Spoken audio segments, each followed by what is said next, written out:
Gokil, anak buah Prabowo panggil pawang hujan demo 11 April, mahasiswa langsung buyar. Adik-adik mahasiswa yang baik hati, yang pintar-pintar, sadarlah, gak perlu ikut aksi tanggal 11 April nanti. Lebih baik kalian belajar di kampus, karena selama ini kan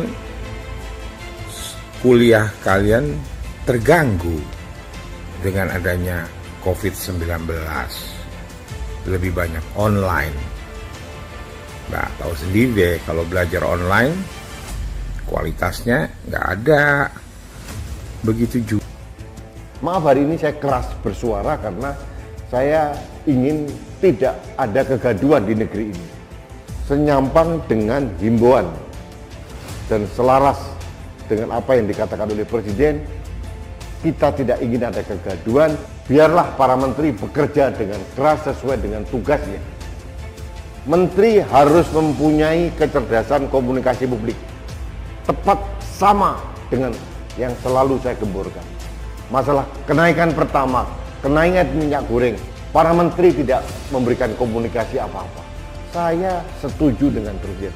Artinya apa? Yang tidak becus bekerja itu bukan Presiden, tapi para menteri. Soal penjabat yang harus kapabel. Saya kira Presiden melalui pernyataan terakhir ingin menegaskan bahwa tersebut seharusnya tidak boleh terus dan harus stop, karena itu tidak produktif untuk legasinya Jokowi dan pemulihan ekonomi setelah ini tadi ditegaskan oleh penjabat yang harus kapabel tadi. Saya kira semestinya dengan pernyataan yang sudah tegas ini seharusnya isu 3 periode perpanjangan masa jabatan Presiden, penundaan pemilu seharusnya sudah tamat. Dan karena itu menjadi tanggung jawab kita media besok bersama dengan masyarakat, ada mahasiswa demo juga, untuk memastikan isu ini betul-betul tamat, Reinhardt. Dan jangan pernah bermain-main lagi dengan isu-isu ini. Nah, tentunya Jokowi sebagai Presiden juga ingin punya legasi dua periode masa pemerintahannya, tidak ada sesuatu yang kemudian menjadi isu dalam hal konstitusi.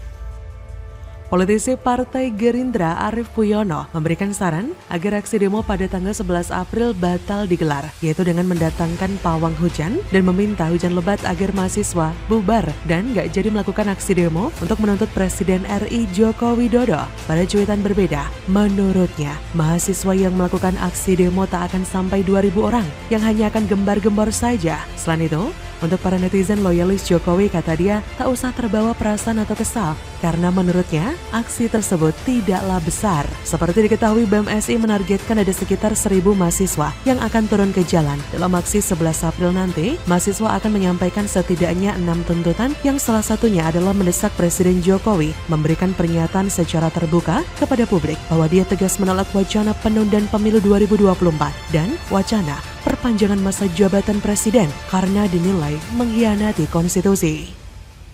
Sejujurnya saya ingin ngomong ke mereka, ketika para mahasiswa ini menuntut hal ini, saya jujur ingin tertawa ya. Tertawa karena apa? Karena mereka ini nuntut, sementara orang yang mereka tuntut soal jabatan 3 periode, Pak Jokowi sudah menyatakan dengan keras menolak 3 periode.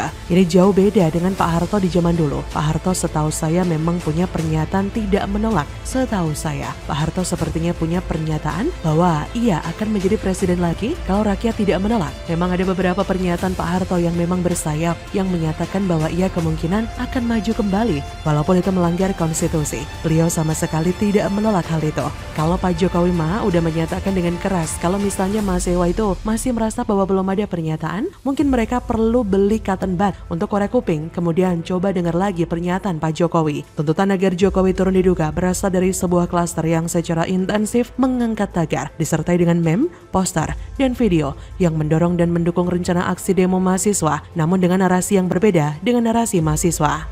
Dan ini cukup mirip dengan demo-demo rusuh sebelumnya soal Omnibus Law, RUU KUHP, dan RUU KPK Jadi bisa dikatakan ada yang menunggangi. Jadi jangan salahkan masyarakat kalau aksi mahasiswa ini makin tidak mendapatkan respect. Para penunggang ini tidak akan jauh-jauh dari oposisi yang sama. Sudah ngerti kan? Begitulah mereka yang kalah tapi tak terima. Kalah tapi masih sakit hati dan berusaha balas dendam di setiap kesempatan. Mereka inilah sontoloyo politik. Dengan melihat hal tersebut, saya merasakan bahwa mahasiswa ini adalah potret buram Indonesia di masa depan. Mereka ditunggangi di dalam mimbar diskusi mereka. Mereka memang diajarkan untuk berpikir kritis, manajemen waktu dan lain-lain.